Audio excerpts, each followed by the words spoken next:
Want to know why? Ask how. Let's take these headphones off. Howard! Humongous.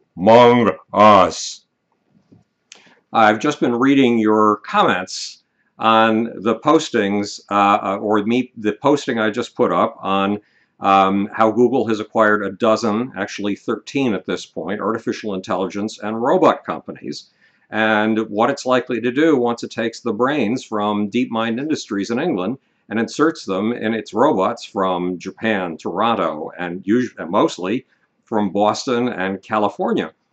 And some people are afraid of what this is going to do. Remember something extremely important about technology. The technology is not the master. The human who wields the technology is the master. Once upon a time, 2.5 million years ago, we invented our very first stone tool.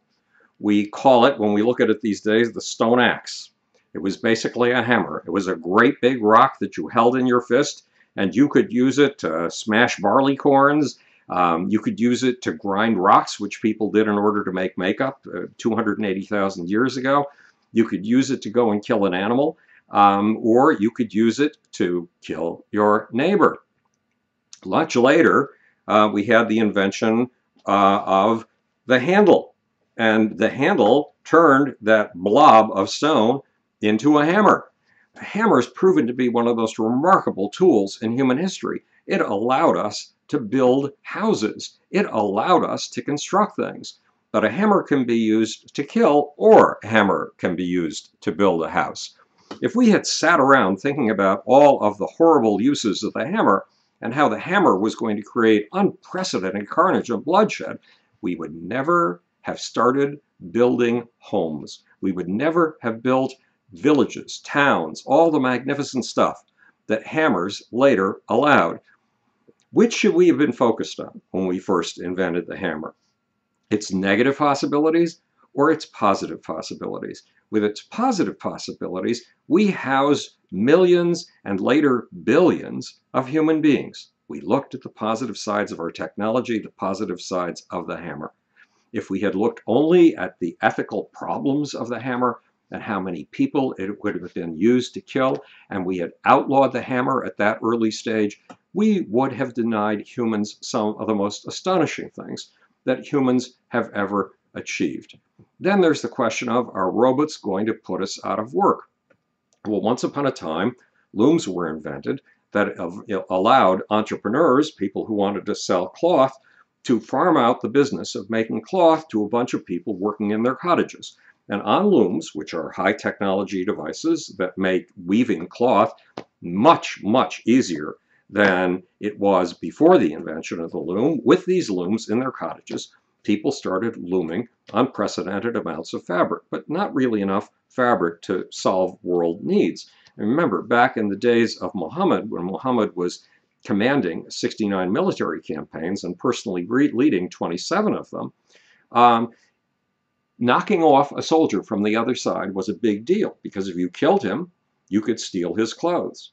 Clothes were so expensive and so rare that if you could take an entire suit of clothes off of a downed enemy, a person you had just killed, it could turn you from a poor person into a rich person.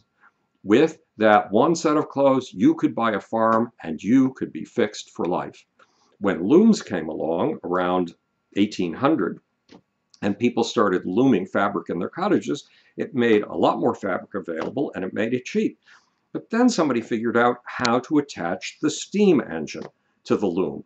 Well, that got rid of the human factor. That got rid of a person sitting there with a treadle, with a thing that he operated with his or her feet in order to keep the loom going. That got rid of actually an incredible bit of human drudgery, having to pump that pedal back and forth all day in order to make fabric. Did the attachment of a steam engine to a loom cause massive unemployment and plunge people into poverty? That's what the people who had been using hand looms in their cottages thought was going to happen. But no, huge textile mills were evolved using this new technology. And in the huge textile looms, there were hundreds of times as many jobs as there had been. What's more, the output was thousands of times as much fabric as in the past.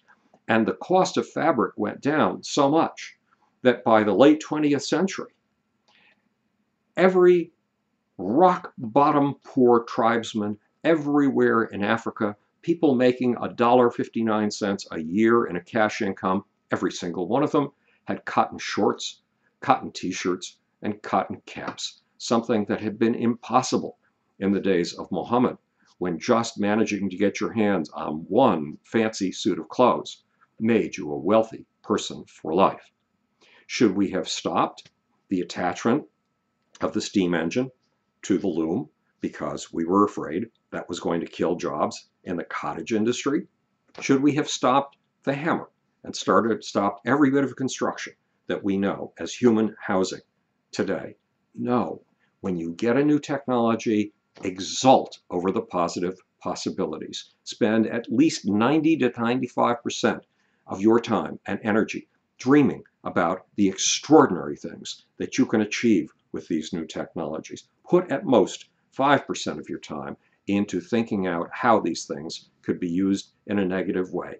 Because in reality, if you don't step into the world the new technology opens to you, you will be impoverishing your fellow human beings in ways that go beyond belief. This is Howard the Humongous speaking to you from the future. It's your job and my job to make. Or, want to know why? Ask how. And now for the off button. I think I found